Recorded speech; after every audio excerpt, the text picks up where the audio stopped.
Dear Dairy, so today was Monday. Fair bit of money. Some glitches with YouTube as well. Apparently not just with my YouTube, but I know that Dodger was talking about some problems that she was having, and I think Jesse mentioned some as well. I find it also funny how, and this is something that I at some point will probably, sorry, there's a very sudden headache developing. That was kind of cool in a painful sort of way.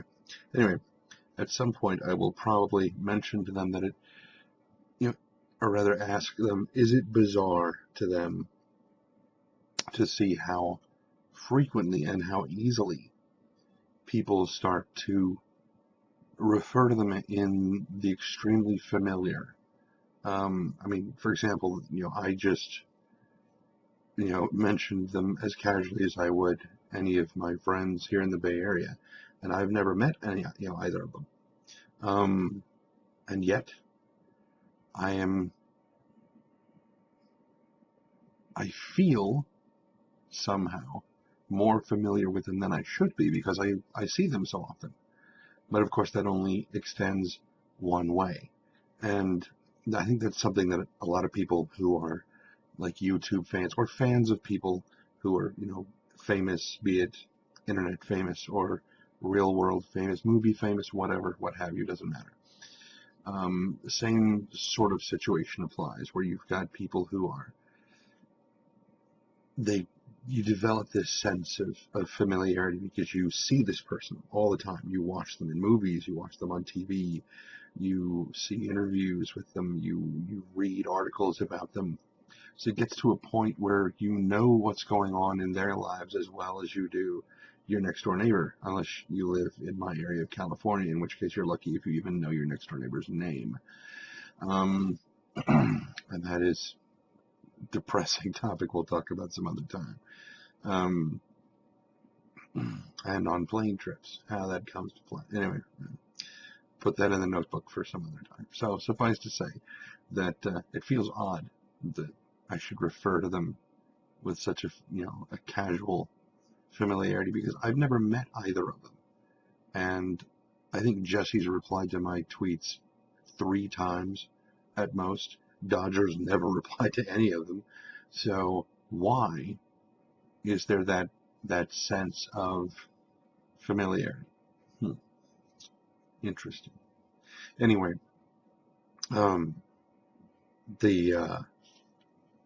YouTube was being kind of difficult earlier today and may still be doing it. Was watching just a little bit ago. Excuse me. Oh God, yeah, definitely, because it's now 12:40 and a.m. like at night, so it's definitely I'm making this a little bit late, so it's time to go to bed. But I was watching Chad play. I was watching him play Game Dev Tycoon again, and it was pretty much just the two of us in his Twitch channel for a goodly portion of the night. And it's fun to try to communicate with like a 30, well, not quite a 30-second lag period, but close to it. Anyway, makes things interesting.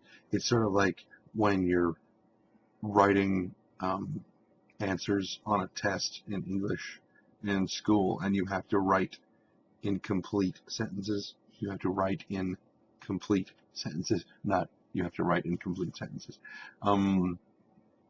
Where you have to include the reason that I think that blah, blah, blah, blah, blah, blah, blah is yada, yada, yada, yada, yada. Because if you just write because yada, yada, yada, yada, they may not know what the hell you're talking about. That happened several times this evening with Chad's stream because he was like, well, what about this?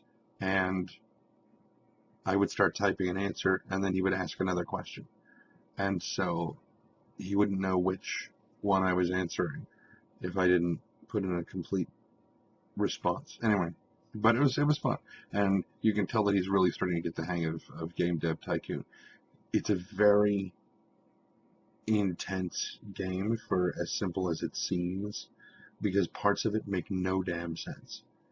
But like I said, once you learn how to game the game, and there's lots of little things you need to micromanage all the time, and keeping your people trained up, keep you researching new things so that you're not always cranking out the same kind of game all the time. Make sure that you don't release or that you don't develop too many game engines because there isn't enough time for good innovation between them. If whatever, blah blah blah blah blah. So, tomorrow, Tuesday. Tuesday. There was something else I was gonna talk about, and I can't remember what it was. Must not have been that important. Oh, well, I don't know if this is good or bad.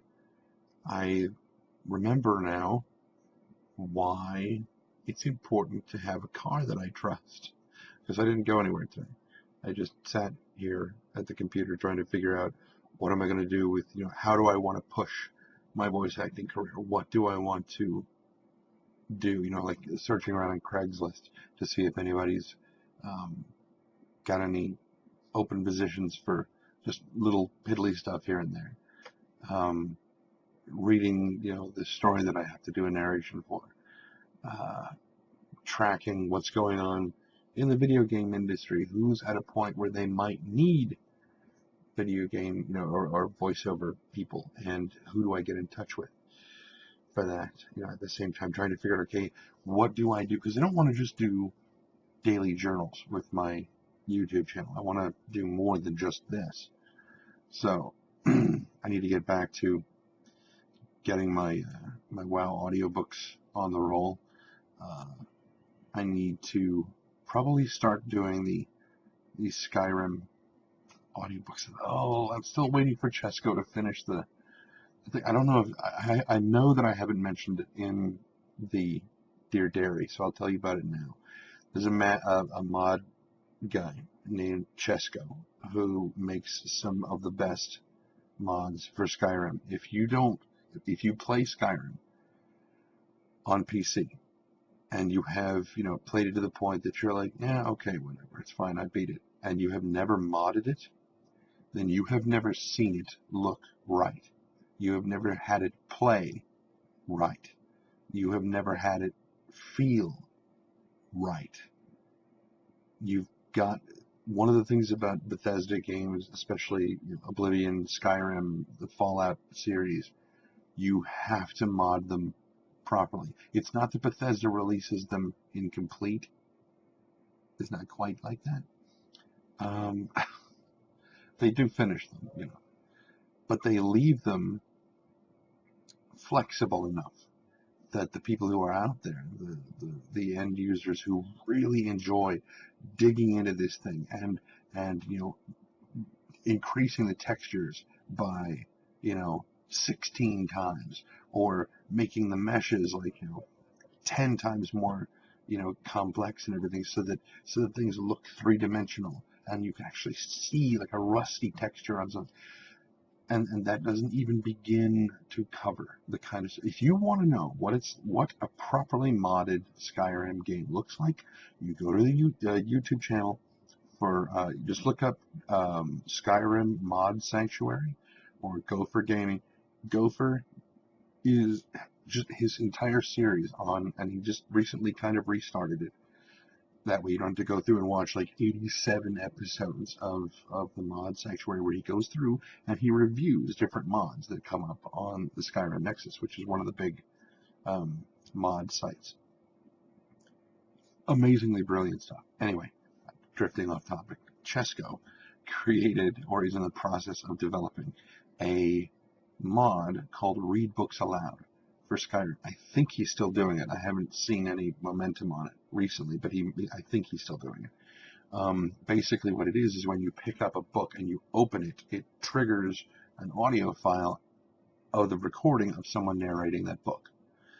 And anybody can create a voice pack for it, reading all of the books, every single one of them, as long as they're supported, which you have to track which ones are supported on his thing. And then you just create a voice pack and put it on, somewhere where people can download it.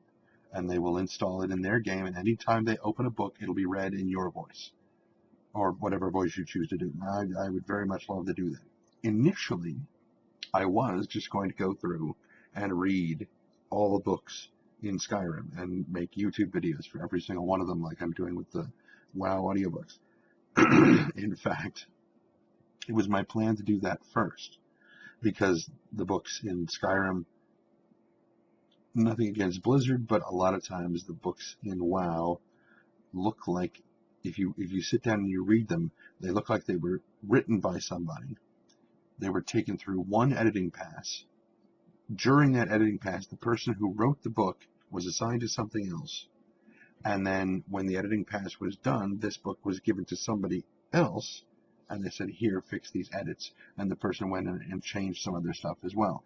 It just, the flavor of the stories changes while you're reading them. It's very strange. Sometimes they just seem like they've been written by two different people, or maybe three. And like one person did the initial writing and one person did the editing, and they don't quite agree on how things should flow or the way things should sound in a given story. Sometimes they don't sound right. That's one thing I've noticed in the process of doing my WoW audiobook series. Some of them just don't read properly. But the Skyrim books are much, much, much more better. Okay. Much better. And that's why initially I wanted to do those.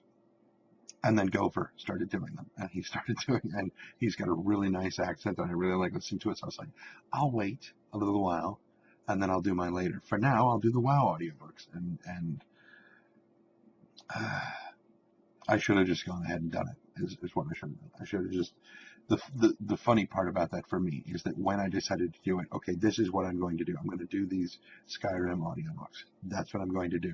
Like the next day, I saw a video from Gopher where he said that he was going to start doing these audiobooks. I was like, no, damn it.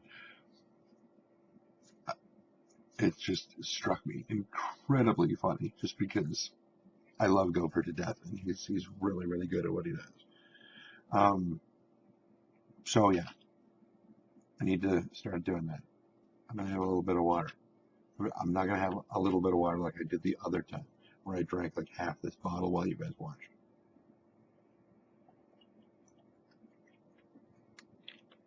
There, that's all I was gonna have. Okay, so we just passed the 13-minute mark. So yeah, this video actually turned out to be a fairly decent length. See, a lot of times you think you don't have anything to talk about, and then as you start going, it kind of goes stream of consciousness, and you realize, hey, wait a minute, I got something I can say here. All right, but it is 12:50, and I am going to go to sleep. I'm going to get up in the morning, and I'm going to start kicking ass on eating breakfast, I think, because I really didn't eat anything today. I think. I mean, I had a salad around like 3, but that's really all I had today. I don't know. So I will talk to you guys tomorrow or later today in about 23 hours or so. But until then, be careless.